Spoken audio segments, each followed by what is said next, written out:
A racist Karen thought she could just harass a black man because of his race. Turns out, she made the biggest mistake of her life. The neon sign of Belle Andrea's diner flickered like a dying star above the cracked sidewalk. Wedged between a shuttered laundromat and a pawn shop with barred windows, the diner reeked of burnt coffee and stale fryer grease. Inside, the lunch rush had bled into the sluggish afternoon. Sunlight struggled through nicotine-stained blinds, casting stripes over booths with duct-taped seats. At the counter, Marcus Cole sat alone. His navy workshirt was crisp, but the name tag, Marcus in peeling letters, marked him as just another face in the crowd. He sipped black coffee, his copy of Invisible Man propped open. The waitress, Karen Hargrove, glared from behind the register. Her bleach-blonde bun sat like a crown atop her head, her lips pursed as if she'd just sucked on alum. When Marcus caught her staring, she snapped, "You sure you can afford that coffee? We don't take handouts here." Her emphasis on the word dripped with disdain. Marcus didn't look up. "Just water," he said, voice smooth as the diner's cracked vinyl. Karen's pen tapped like a metronome of contempt. Let her think what she wants, Marcus thought, turning a page. She'll learn soon enough. Karen returned, her pen drumming a staccato rhythm on her notepad. She slapped a laminated menu in front of Marcus, the edges smacking the countertop. "Specials meatloaf," she announced, her tone implying he'd need a discount. "But you'll want to read the prices first, right?" Marcus ignored the jab, skimming the menu. Invisible Man lay beside his coffee, its spine cracked but pages pristine.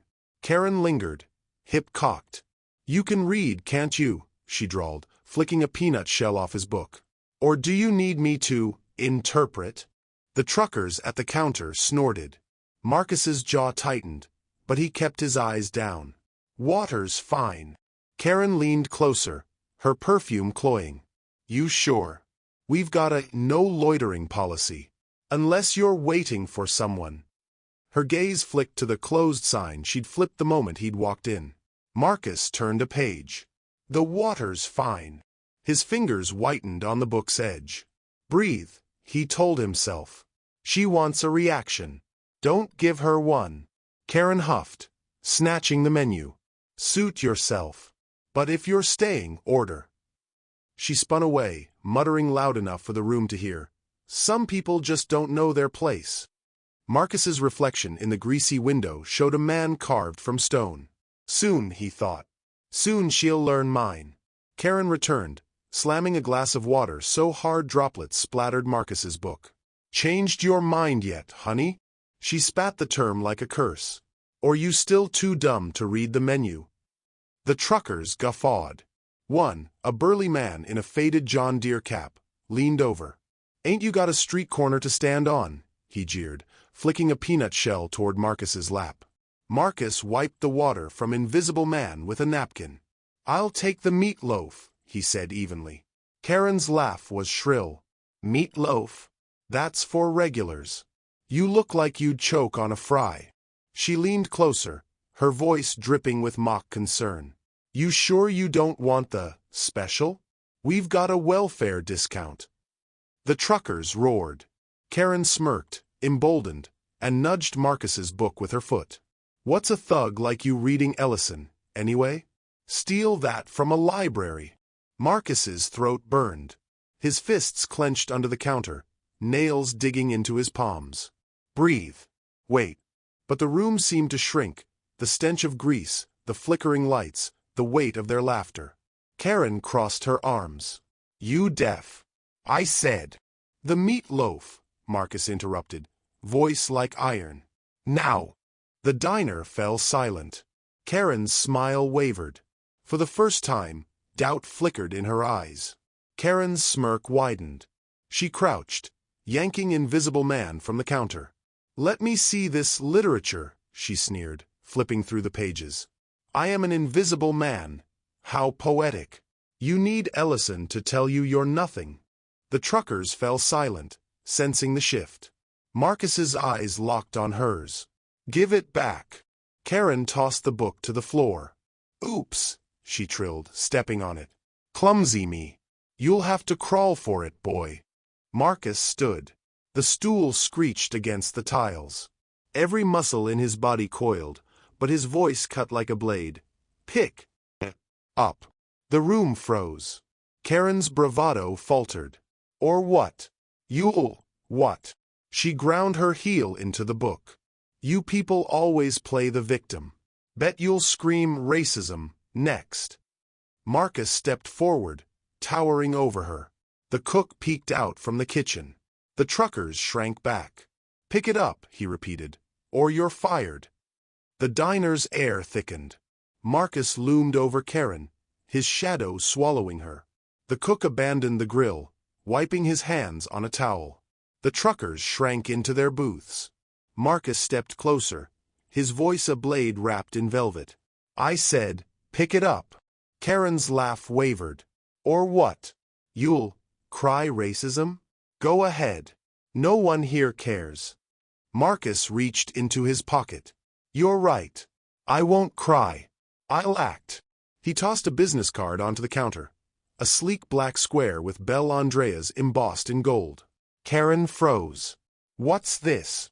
A receipt, Marcus said softly. For the book you damaged. And your tip. The room held its breath. Karen's eyes darted to the card, then to the cook now hovering behind Marcus. The truckers stared at their plates. Marcus leaned in, his whisper cutting through the quiet. Now, apologize. The cook stepped forward, wiping his hands on his apron. Everything okay, boss? Karen's face drained of color. Be boss, she stammered, her eyes darting to Marcus's outstretched business card. Marcus pulled a gold keycard from his pocket. Manager embossed in bold. I own this diner. Karen reeled back, her earlier bravado crumbling. Why you? You own Belle Andrea's? The truckers exchanged uneasy glances. The John Deere cap wearer muttered, shit, and slid deeper into his booth. Marcus's voice cut through the silence. Everyone, staff meeting. Now. Employees filed out of the kitchen, wiping hands on towels. Karen stood frozen, her humiliation a living thing. Marcus surveyed the room. Respect here isn't earned by a name tag or a title. It's the minimum requirement. His gaze pinned Karen. And you've failed. The cook folded his arms. We don't serve bigotry here, ma'am. Karen's hands trembled.